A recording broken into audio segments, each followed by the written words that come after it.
Okay, so on last Wednesday, we were talking about the heart, and we are going to be doing the heart dissection this week in lab on Friday.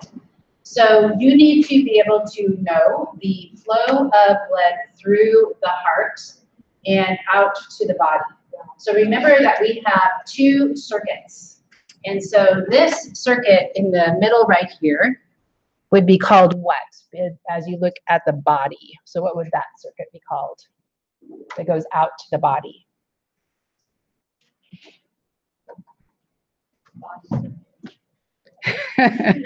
What about the one that goes out to the lungs? Pulmonary. Okay, so this one would be the pulmonary circuit. And this one would be the systemic. So systemic kind of means system-wide.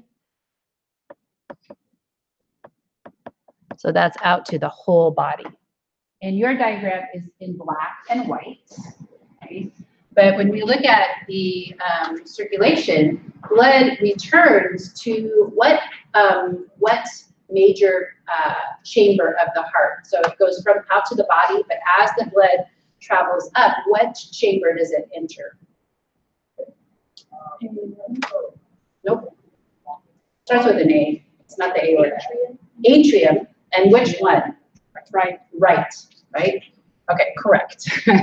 Okay, so this is the right atrium. And again, it is on the left. So these vessels that are carrying blood back to the right atrium are what are referred to as the superior and inferior. Oops, this is not working very well, sorry. Inferior vena cava. Let's see if I can get this to work better. Vena cava. Okay. So superior just means on top. So this would be the superior one, and this would be the inferior one. And so they are carrying oxygen poor blood, so deoxygenated blood. So it goes to the right atrium, and then it goes from the right atrium to the right ventricle. So here we have the right atrium.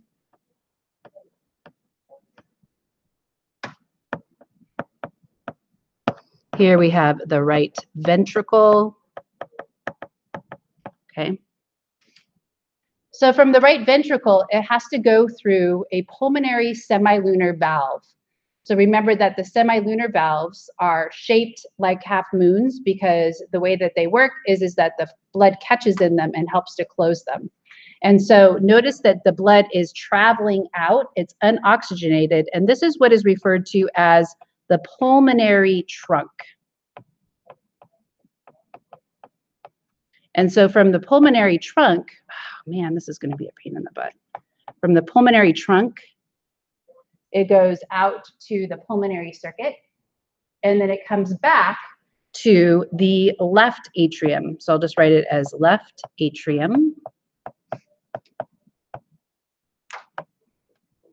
Okay. This is also the left atrium. This would be the left ventricle. And then this would be the aorta.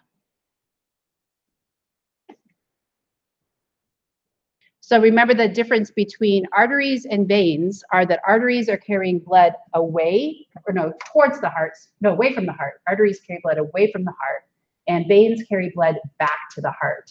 And so pulmonary arteries are carrying blood to the lungs, and pulmonary veins are carrying blood back from the lungs back to the heart. And so these would actually be veins. And I'll put pulmonary, excuse me. Okay. And then these would be going out to the lungs, so they would be the pulmonary arteries. So this would be a pulmonary artery.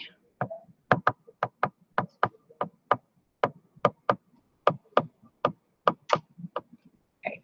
So I could ask you, what chamber is blood coming back from the lungs, and what is it going into? And you would say that is the left atrium. And I would say blood that is being pumped out of the left atrium is traveling via what vessel? and you would say the aorta.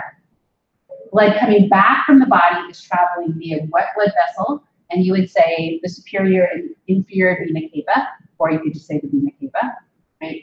So that's how the multiple choice will work as we follow the blood through the heart, out to the body, and then back to the heart. Are there any questions about that idea? No? Okay.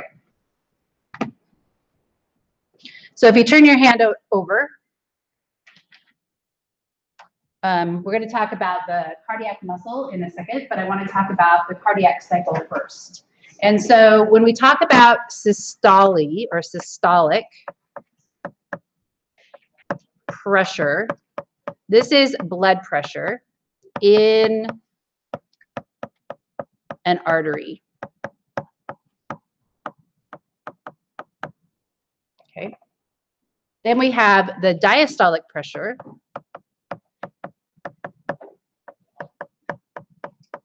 This is the same thing, the blood pressure in an artery.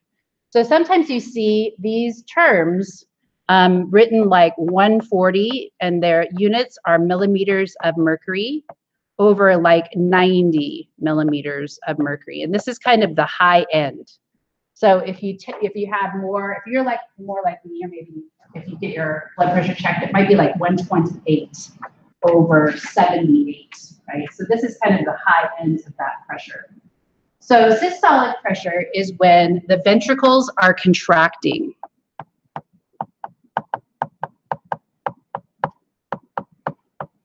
And so your blood pressure when the ventricles contract is going to be in your arteries is going to be greater.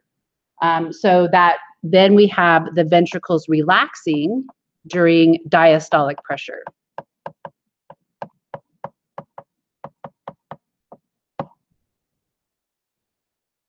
So when the ventricles contract, this is called systole. When the ventricles relax, this is called diastole. Okay. And so those words you're probably more familiar with in terms of the blood pressure. We can also, however, talk about the cardiac cycle, the relaxation and contraction of the atria. So we can also have, so I'll put includes, the cardiac cycle includes atrial systole and atrial diastole. Okay, so that just means the atria contract, then the atria relax. And so this alternating contraction and relaxation has to be just properly timed in order to get the blood flow in, the atria relax when the blood flows in, and then they contract to force the blood down into the ventricles. Then the atria relax, the ventricles contract, and then it comes back out. So we're just going to watch a little video that talks about this cardiac cycle, and we're going to talk specifically about how the valves prevent backflow into the wrong chamber or the wrong vessel. So we'll watch a short, this is like a 2-minute video that talks about the heart valves. Cardiac cycle forces blood into the right. Move on over.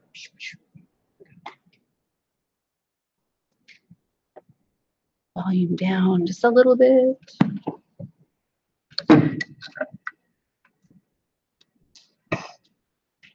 Vena cava. Contraction of the right atrium in each cardiac cycle forces blood into the right ventricle. This is followed by contraction of the right ventricle, which pumps blood into the pulmonary artery, sending it on through the blood vessels of the lungs. As the right ventricle contracts and pressure within the right ventricle rises, the tricuspid valve situated at the opening between the right atrium and right ventricle shuts, preventing any backflow. The pressure generated by contraction of the right ventricle soon opens the pulmonary valve and blood enters the circulation of the lungs.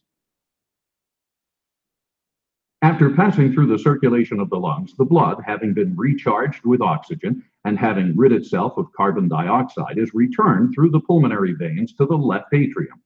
The left atrium, too, contracts, forwarding blood into the left ventricle in order to fill it before it contracts. As the powerful left ventricle contracts, the mitral valve shuts, preventing backflow into the left atrium. The aortic valve opens and blood is forced into the aorta, which distributes it to the rest of the body apart from the lungs. As the contraction comes to an end and pressure in the aorta falls, the aortic valve snaps shut to prevent backflow into the left ventricle. Okay, so would you say that our heart valves, are they electrical valves or are they mechanical valves? Mechanical valves. And why would you say that they are examples of mechanical valves rather than electrical? What does that mean? Contractions? Well, the contractions are actually due to electrical. They're involuntary. We can't control them.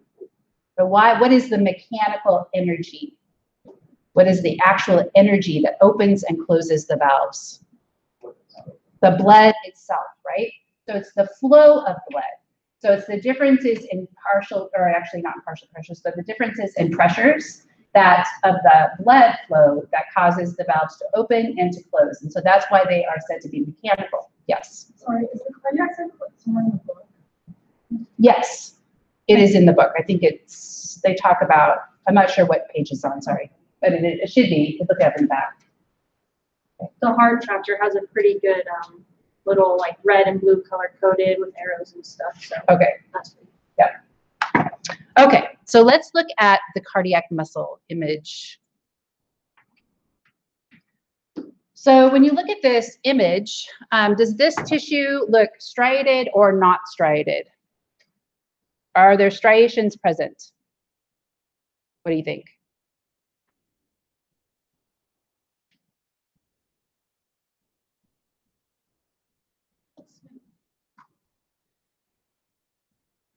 So if you look at, I have to copy. So maybe actually, it's just kind of hard to see on this image. And the one in the book you can see. And the one in the book is better. So the striations are going to look like this. Okay, so we see that there's a striations that run this direction. So they're going to be striated in this direction. And so there's these striations. So cardiac muscle is striated. And the striations actually have to do with the presence of myofilaments, which are called actin and myosin. And we'll talk about those next quarter. So that striation, when we look at skeletal muscle, it is also striated, but smooth muscle, which like lines the blood vessels, does not have any striations, right? So it is striated. We also say that this is branched. So skeletal muscle cells are branched. So we can see the branching here, right? Branching. And that they also either have one or two nuclei. Oops. One or two nuclei per cell. So they don't have nearly as many nuclei as the skeletal muscle tissue does, and smooth muscle always has one nuclei. The other thing that they have in them, which is very important, is they have lots of large mitochondria.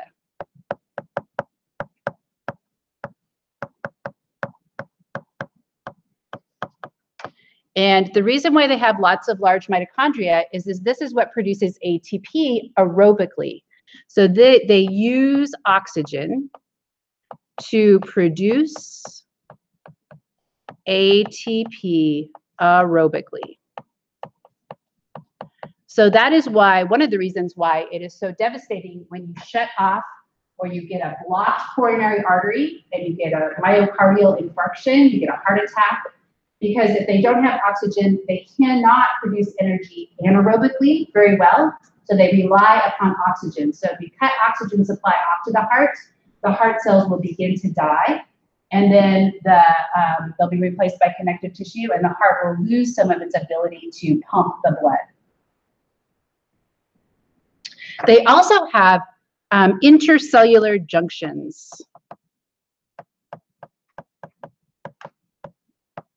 And we talked about this when we were talking about tissues. So what we see in this diagram right here, these are the desmosomes. Excuse me. So these actually anchor the cells. So when one cell contracts, it actually pulls on another cell and causes it to contract. So it kind of keeps the cells interconnected, the desmosomes do. And then we have holes that are actually channels between the cardiac muscle cells. And these are what are called gap junctions. So those are called gap junctions. And they allow for the flow of charged ions. So for example, sodium is an ion that will flood from one cell to the next, causing a electrical energy to be exchanged between cells.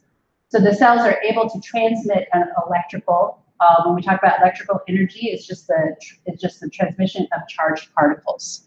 So sodium is one of the things that it uses. Okay, so if we look at inside the muscle cell, we see that there is this membrane-bound structure, and this is what is called the sarcoplasmic reticulum.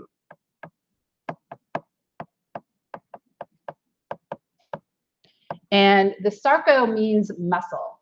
So whenever you hear like sarco or myo, right, that means muscle. So like sarcophagus, right? And then, so that actually stores calcium ions.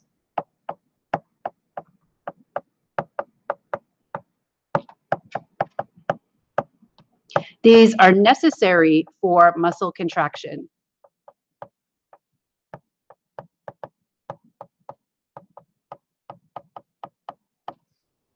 So they store the calcium ions in them, and then when they become stimulated electrically, the calcium ions are released, and the calcium ions initiate the contraction of the heart muscle cells. We also see when we look at the histology, and actually when we look at this part right here and this part right here, so this is actually what is called the intercalated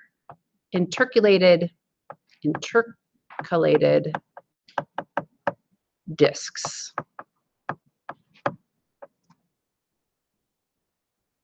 So that is unique to heart muscles.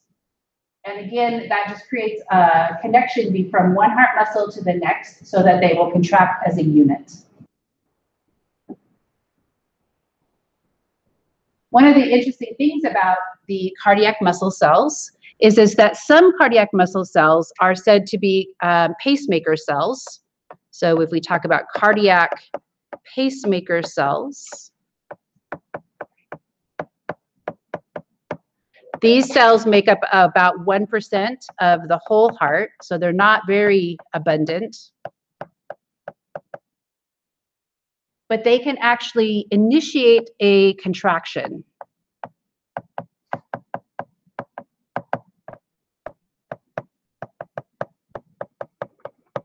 So they are said to be autorhythmic. So auto just means self, and that means that they create a heart rhythm. The normal heart rhythm we'll talk about is the sinus rhythm. And that is when you hear that beep, beep, beep, beep, right, on the cardiac monitor, that's the EKG. And that is measuring the electrical activity of the heart. So there's only a few of those. But what's really interesting is you can take these cells out of the heart and you can put them in a petri dish and they'll beat on their own. So does not take any nervous stimulation, right? So they'll beat without any nervous stimulation.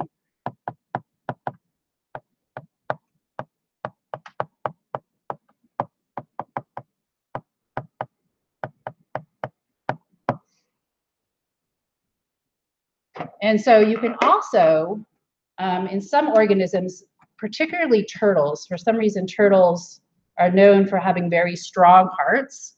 the turtle heart will actually beat even after it has been removed from the body.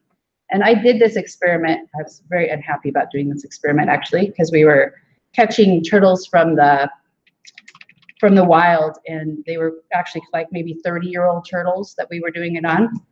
But what you can do is you can drill a hole in their chest and pull their heart out, and you can actually remove it. And I forgot to cue that video, so let me see. Turtle heart.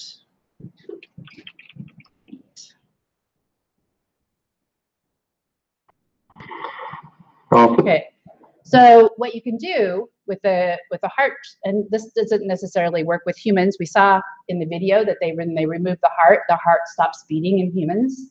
But for some reason, turtle hearts are very resilient. And so this is just a video that shows the beating of the turtle heart. And you can douse the turtle heart with chemicals like caffeine, and it'll speed up the heart rate. And then you can also give them chemicals that will reduce the heart rate. So this isn't the craziest thing I've ever seen in my entire life. Apparently a turtle's heart still beats after you cut it out of its body. I was cleaning this turtle. I cut its head off like a half hour ago. And I got down to his heart. And I saw it was still beating inside there. So I cut it out. And that was about 3 or 4 minutes ago. And this dang thing is still beating. And that's proof that turtles are very crazy. Yep, that's proof. that's proof right there. They're pretty crazy. Anyway, I guess he was making turtle stew. But anyway, so at least he was eating the turtle. We just threw the turtles away. But so when you do that, it's kind of interesting because we actually had to pretty much mutilate the heart. So we had to cut it up into tiny little pieces, and even the pieces would keep beating for a while, and eventually they would stop before we put them in the garbage, because we were super worried about the janitors coming in and finding turtle hearts that would just not have gone over well at all in garbage. Okay, so they will beat without any nervous stimulation. So we're going to talk about that conduction system now. So we're going to talk about heart physiology. So rather than anatomy, where we're talking about the structures, now we're talking about the mechanisms of heart rate regulation. And so the heart rate, or the heart rate, is controlled by what is called the intrinsic conduction system. So this means that it is in the heart itself, hence it's intrinsic. So if it was outside the heart, it would be extrinsic. Conduction is electrical stimuli causing contraction, and then the connection between different parts of this. So we have what is referred to as nodal tissue. And in this nodal tissue, we have those cardiac pacemaker cells.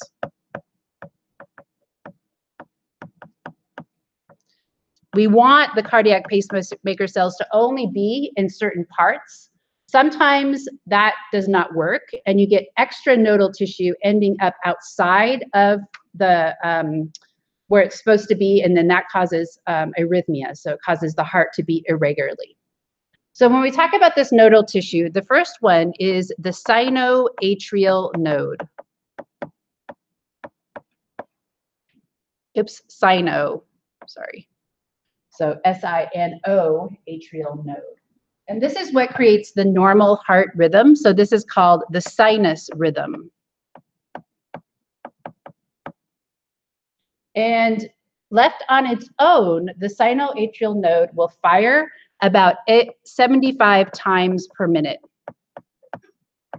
So that's how it causes an electrical stimulus to be generated about 75 times per minute. This is located up in the upper part of the right atrium.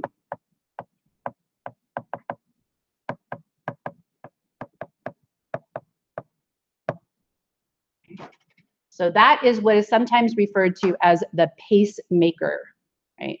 So pacemakers, we have a natural pacemaker. We can also put pacemakers in people to alter their rhythm, right? If that sinoatrial node doesn't do a good job. We also have another one, which is called the atrioventricular node.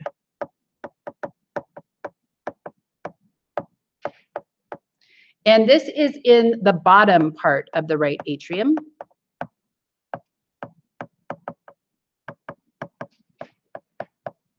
And it will, if there is no SA node, so if the SA node is broken and it's not working, then it will cause a depolarization or electrical charge about 50 times per minute. So if your SA node is not working, then your heart rate will go down. So instead of 75, you have about 50 times per minute. So this is also referred to as the AV node. This one up here, the first one we talked about, is the SA node. Okay. So one of the functions of the AV node is this delays the signal. And this is important because we want the atria to contract and then subsequently relax before the ventricles contract. And so it gives the atria time to relax before the ventricles contract. So the atria must relax before the ventricles contract. And we're talking about a fraction of a second.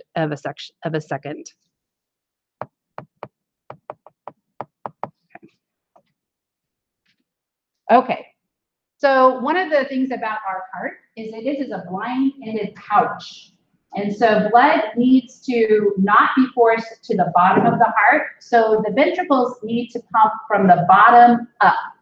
So the contraction of the ventricles, you do not want it to start at the top. You want it to start at the bottom. And this is what is due to the AV bundle. So atrioventricular bundle. Oops, ventricular bundle. This had another name in the past, which it was called, you don't need to know this, but it was called the bundle of His. I'll use the AV bundle instead, but that was really common to see this. It's actually still common to see the bundle of His.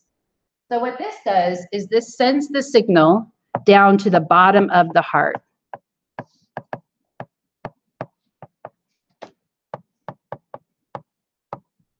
It branches into two AV branches. So it branches left and right.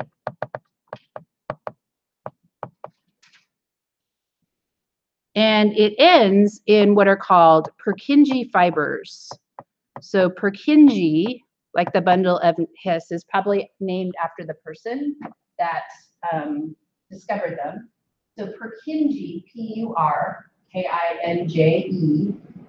the Purkinje fibers actually initiate the contraction of the ventricle.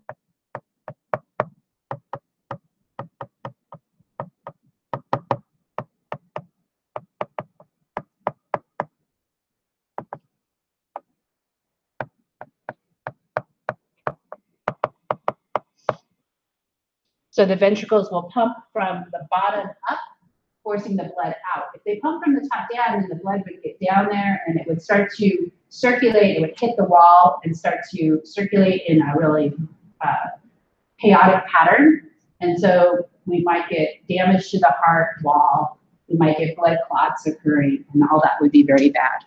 So if we look at this system, this is a diagram you should know for the quiz on Wednesday. So you can see the SA node is up there here at the top of the right atrium. The AV node is at the bottom of the right atrium. This is the AV bundle. These are the branches. Okay, so they branch left to right. And then here we have the Purkinje fibers. So they are what actually cause the contractions to occur.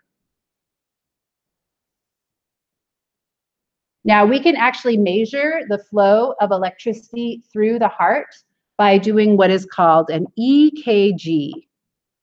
So an EKG is the same thing as an ECG, right? So ECG and EKG are the same. EEG is something different, right? That's your brain activity and your electrical activity in your brain. The K is because cardio in German is spelled with a K, but this is short for electrocardiogram.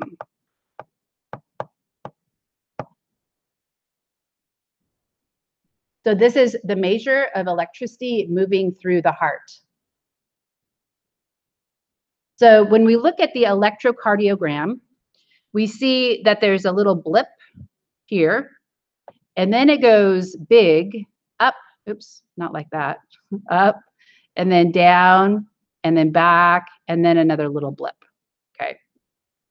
So these actual parts of the electrocardiogram have names, and this is called the P wave. So that first little wave is called the P wave.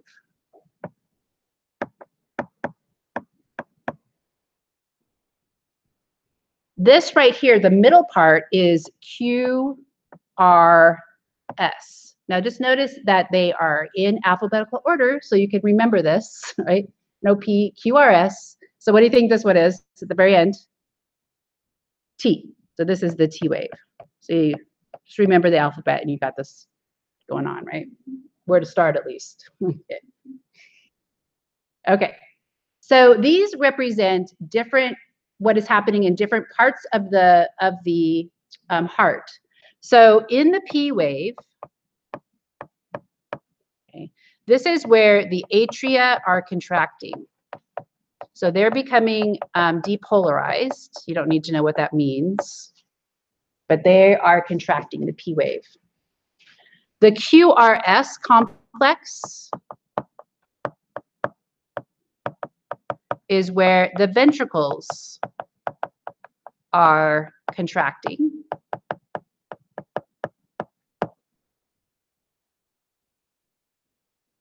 And the T wave is where the ventricles are relaxing.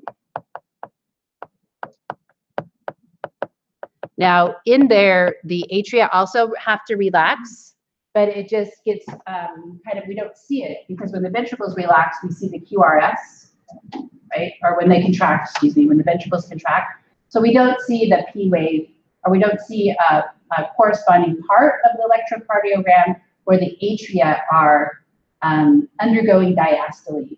So this would be atrial systole, where they're contracting, ventricular systole. When ventricles are relaxing, that is diastole. So this is the normal rhythm of the heart. We also have what are called arrhythmias. Oops, how do I spell that? I think there's 2 R's. Get my notes here. I wrote that down because it's like, am I going to remember how to spell that? There are 2 R's.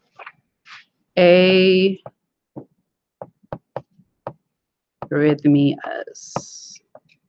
Okay. So whenever you put an A in front of a word, this means that your rhythm is not right. So this is a bad rhythm, right? Arrhythmias. And so sometimes when you talk about arrhythmias, we can talk about, get my image here.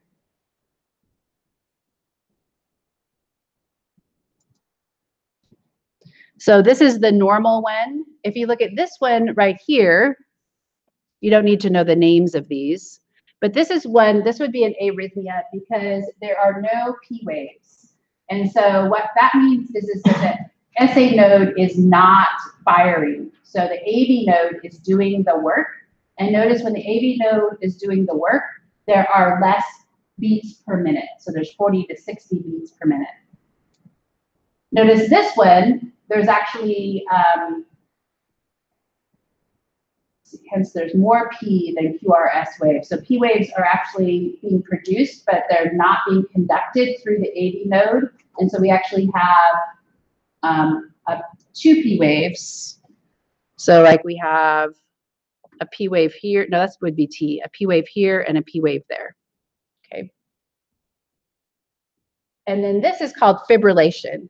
And this has been likened to like if we're talking about the ventricles fibrillating, this is just random contractions. And so the heart is just kind of randomly contracting, and it is doing no good pumping of the blood. So we can talk about atrial fibrillation.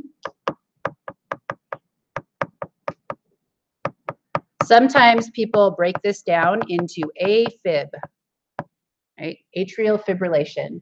So that's when the atria are not contracting properly, and that can feel like your heart is fluttering. So, you know, when your grandma says, I have palpitations of the heart, right? It could be that she has some AFib going on there. And that is not nearly as dangerous as the other one, which is the ventricular fibrillation.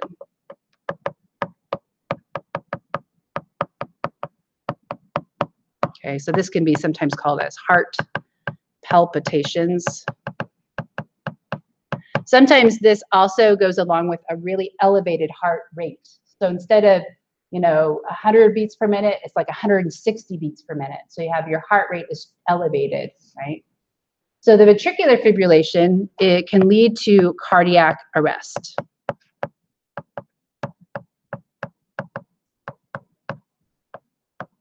And that is because your heart is not pumping blood, so your heart muscle is not getting oxygen, so the heart muscle cells die, right? So this can lead to death if this happens. So if you have ventricular fibrillation, what are they likely to do to you? Give you an electrical shock, right? So they use those paddles, right? And they give you an electrical shock to restart the heart. So they're hoping that if they can get the heart restarted, that there will be normal rhythm reestablished. Sometimes when we talk about AFib, just going back up to AFib, this is sometimes due to ectopic nodal tissue.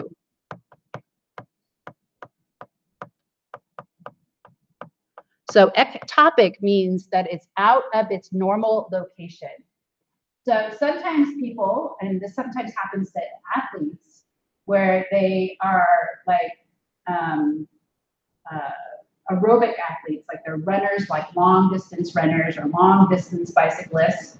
Sometimes the heart will enlarge and the atria get large, and in the left atria, they get extranodal tissue. So they get extranodal tissue.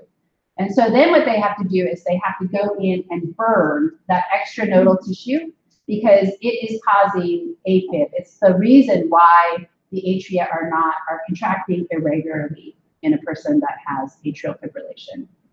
So AFib tends to look like this. They don't have a picture of it, but it tends to look like this. So you have like blah, blah, blah, blah, blah, and then QRS, T, and then it goes blah, blah, blah, blah, blah, right? And so that's the atria problem, not the ventricles. Okay, so we're going to watch a video, and this video talks about atrial fibrillation, but it also talks about a genetic disease which is called long QT syndrome. And so this is where the space between the ventricle contracting and then the ventricle relaxing is too long, and sometimes that can lead to an extra contraction, and then this oftentimes can lead to fibrillations. And so long QT syndrome, for example, is actually a genetic syndrome, and it affects young people. So this is the reason why sometimes you hear about young people just dropping over dead of a massive cardiac arrest, right?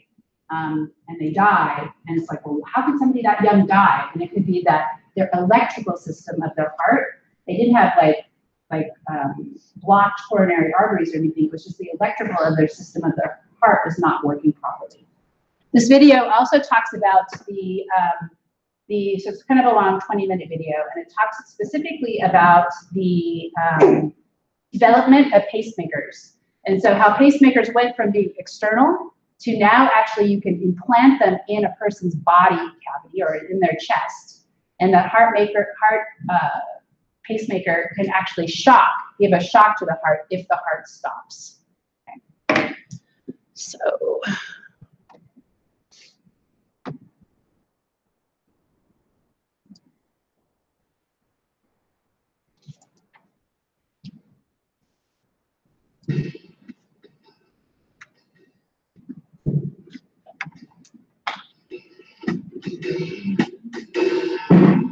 Millions of people all over the world live with heart rhythm disorders.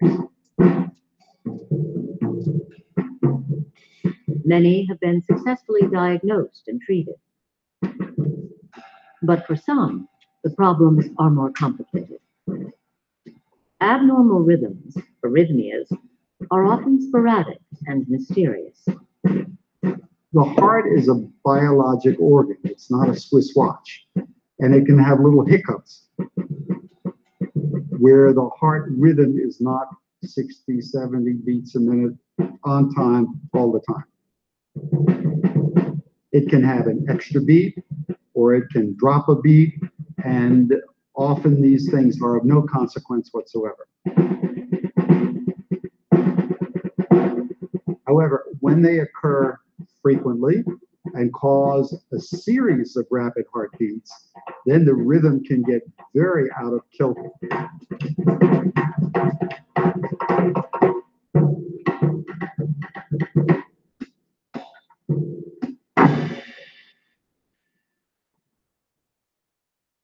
Susan Arvin's heart will sometimes race at more than 150 beats per minute for hours at a time. The episodes are becoming a constant worry at home and on the job. We can actually do this right here. I have a circuit in my heart that causes it to beat in addition to the normal beat.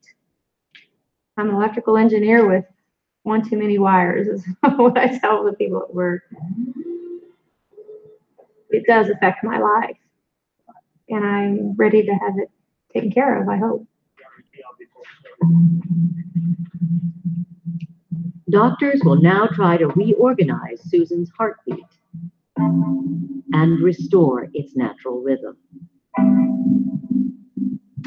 The normal heartbeat is a lightning-fast game of follow the leader. The leader is a tiny bundle of fibers located in the upper wall of the heart called the sinus node. Most cells in the heart wait for a message that comes from the sinus node that says fire. And when that message comes to them, they then fire. Picture a row of dominoes that just go click, click, click, click, click, all the way down. That wavefront of electricity will trigger the muscle in the heart to squeeze. So when electricity travels from the top of the heart to the middle of the heart, the top chambers squeeze. When electricity travels from the middle of the heart to the bottom of the heart, bottom chambers squeeze. But in Susan's heart, a group of cells is disrupting the routine by beating too fast. The renegade heart cells aren't following the leader. They fire rapidly, out of sync, overthrowing the natural order. These renegade heart muscle cells decide to take off on their own and control the rest of the heart. And they just take charge and start firing very rapidly. In Susan's case, these renegade cells are quivering, fibrillating, in one of the heart's upper chambers, the left atrium. Atrial fibrillation is the most common cause of a sustained rapid heartbeat. Probably 2.5 million Americans have atrial fibrillation. Susan takes medication, beta blockers, to reduce the flow of hormones that increase her heart rate. But new treatment options are emerging. Dr. John Miller will lead a hunt for the cells causing Susan's rapid heartbeats, using catheters threaded through Susan's vein into her heart.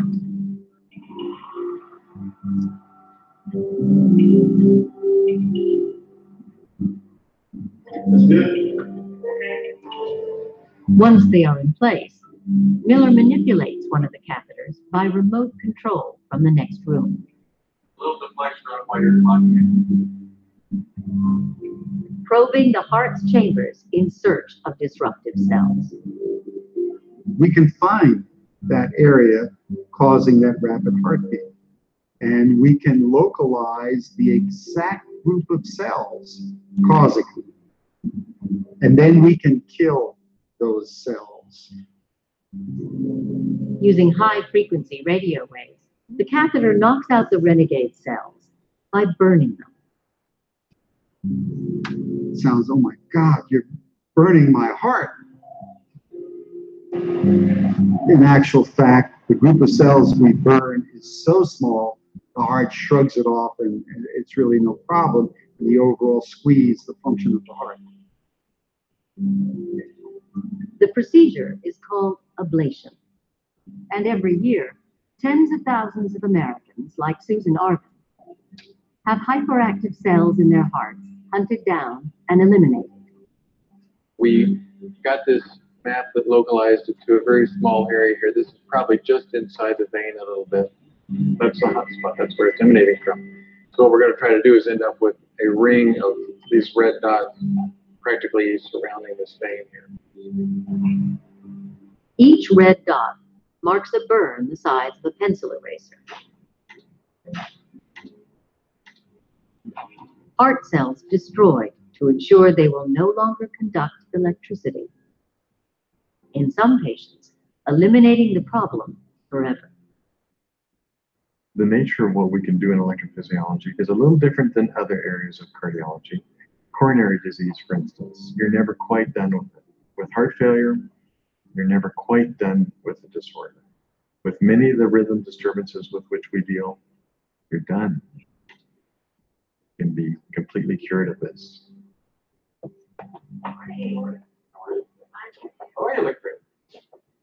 The application of ablation was absolutely revolutionary.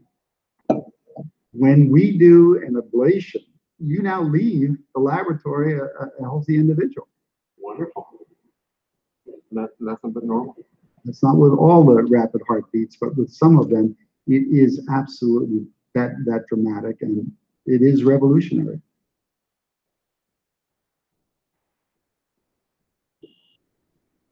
I feel great. I really do. Before I would work out vigorously, my heart would beat irregularly for 4 or 5 hours afterwards.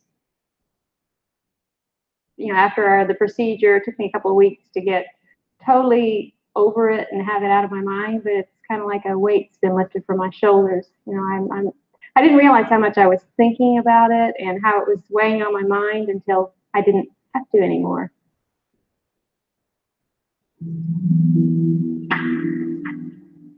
Burning renegade cells may have repaired Susan Arvin's heart, but rhythm disorders are too diverse for any single solution.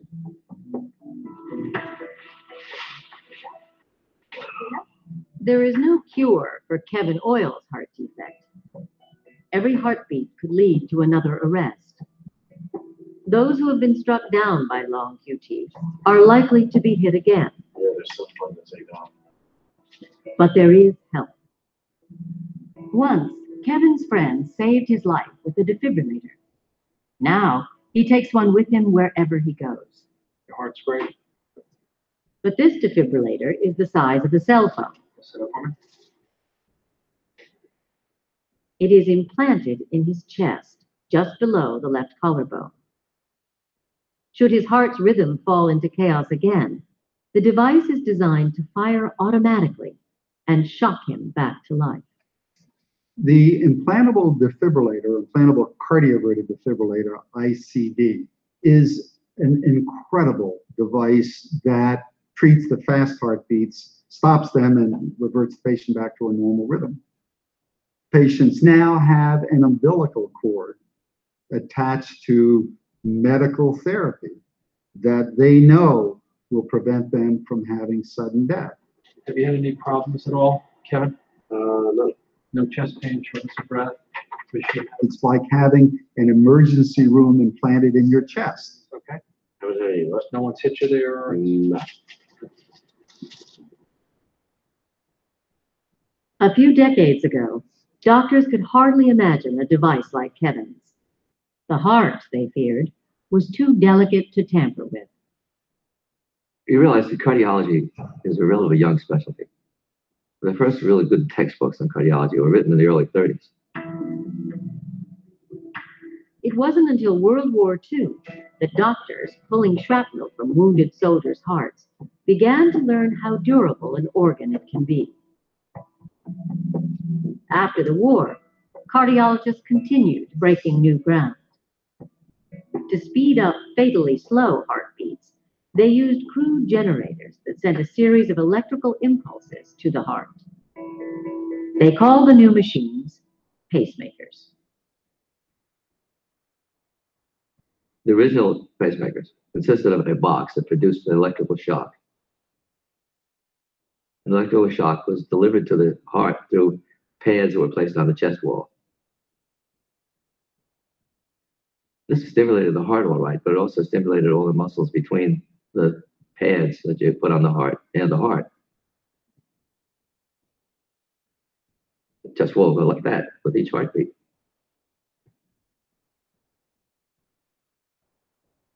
Can't tolerate that very long.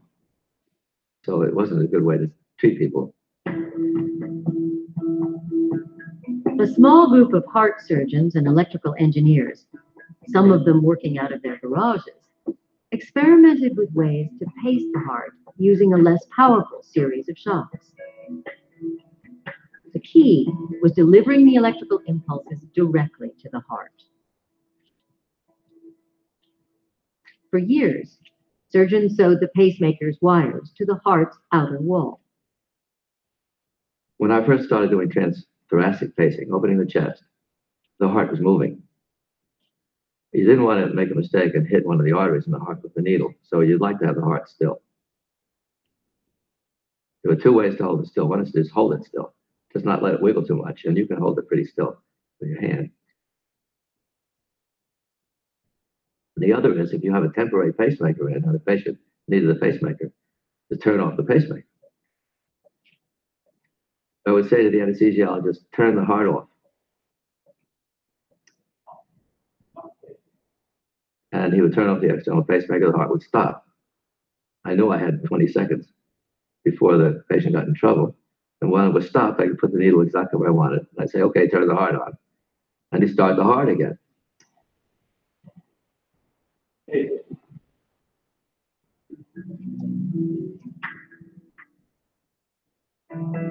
These early pacemakers extended lives, but each patient had to endure major surgery. There had to be a better way.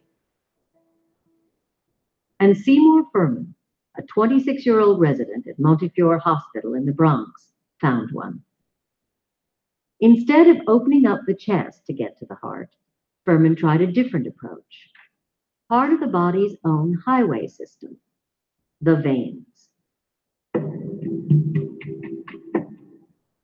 The vein route is a natural one because that's the way the blood flows. You put the wire into the bloodstream and the wire goes down into the heart. And then it gets attached to the inside of the heart. And if you go through a vein, it's a small incision. It's a relatively superficial incision, so you're not spreading muscles and spreading ribs. You didn't have to make an incision in the chest wall, which was a big deal.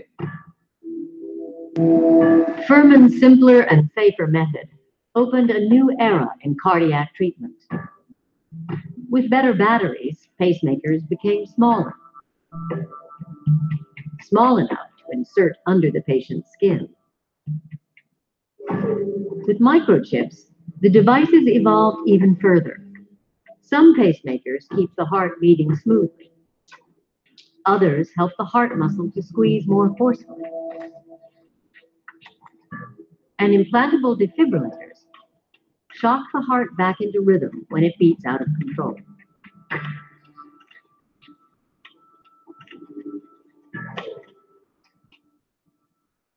Modern devices like Kevin Oyle's defibrillator Also keep a record of each irregular heart rhythm on a tiny chip. January 12th, February 23rd. The machine has picked up possible arrhythmia. Have you felt anything? Okay, we're going to see what's in here. Okay. Kevin's doctors can analyze his abnormal heartbeats months later. The one on January 12th was for 1 minute. Are you working out at all? Yeah. These are probably from your exercise. Okay. And they just represent normal beats. With long QT syndrome, the condition haunting the oil family, this information is particularly vital. I'll stop it there. Okay.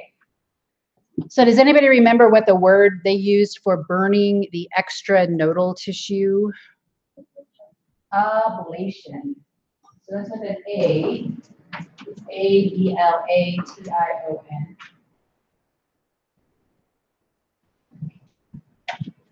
So ablation is used to treat patients that have that. So that would be the burning of extra nodal tissue. Sometimes they freeze it too, but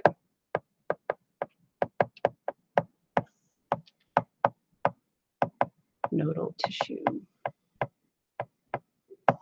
And then for fibrillation, we use a defibrillator.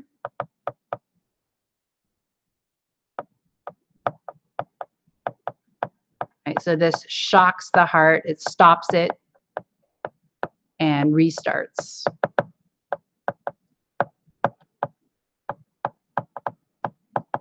To gain a new, hopefully a better rhythm of the heart. It can also shock hearts that have stopped as well. And then we had the external pacemaker.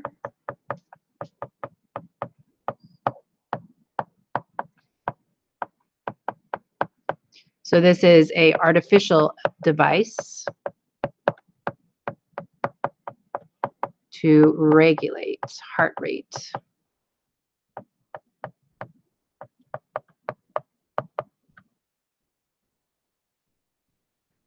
So external outside the heart versus the intrinsic conduction system, right, which is the SA node, which is considered to be our intrinsic pacemaker.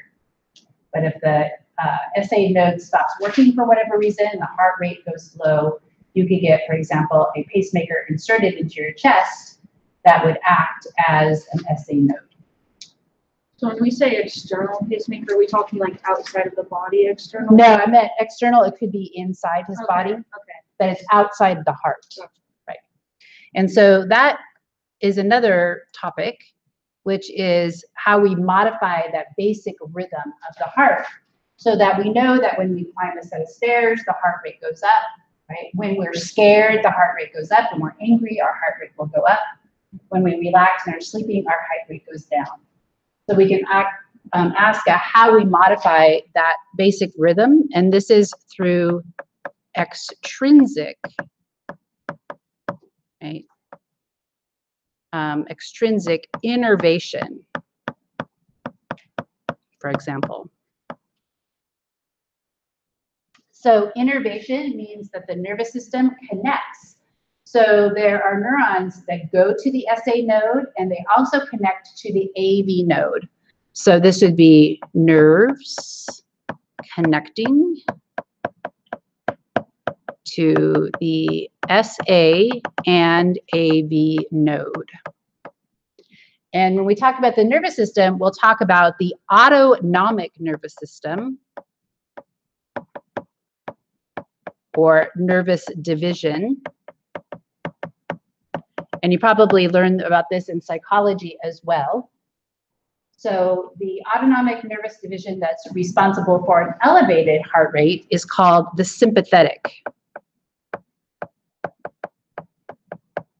division.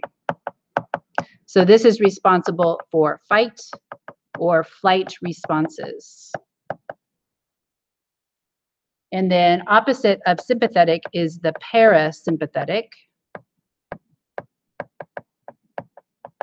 division, and this is rest and relaxation. So this is going to slow your heart back down. And so our heart is duly innervated by the autonomic nervous system, so there's a balance, right?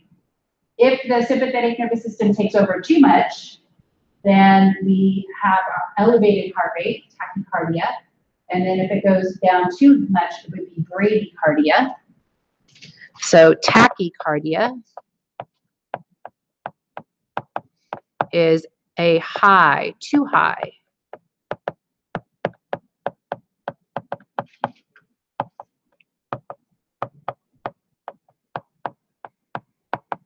And this is too low.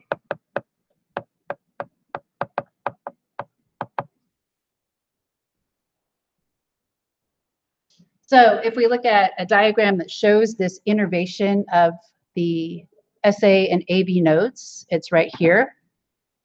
So this is part of the brain that is not conscious, right? And the sympathetic nervous system comes out and it is shown in green. And then the parasympathetic nervous system is shown in blue. And the parasympathetic nervous system has a major cranial nerve that comes out of the brain, and that is called the vagus nerve. And the vagus nerve is really important for regulating digestion, but it's also important in the regulation of the heart rate as well. Okay, so we also have hormonal control.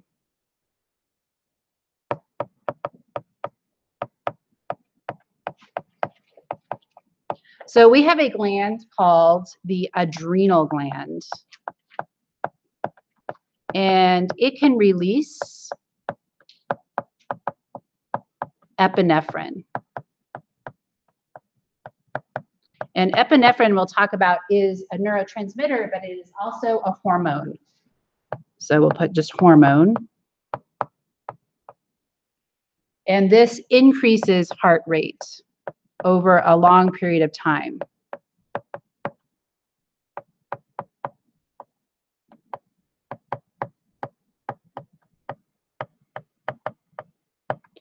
So that is why when you wake up from a nightmare, for example, and you can't immediately go back to sleep because your heart is racing, it's because your adrenal gland has been signaled to release epinephrine, and that epinephrine is what keeps your heart rate up and keeps you awake. So it's very hard to go to sleep if your heart is racing. And so when we talk about some drugs like methamphetamines, have or cause an increase in epinephrine production. And so that's why they were used initially to help people stay awake so that they could work longer hours, for example. And then obviously then we had the methamphetamine epidemic where people were just taking them because of the sensation that they got for that. Okay, so I think I'm going to stop there for today, and we're going to talk about cardiac outputs, which is the amount of blood that is pumped out from the heart, and then we will move on to talking about blood vessels. So remember that you have a quiz on Wednesday over the heart specifically.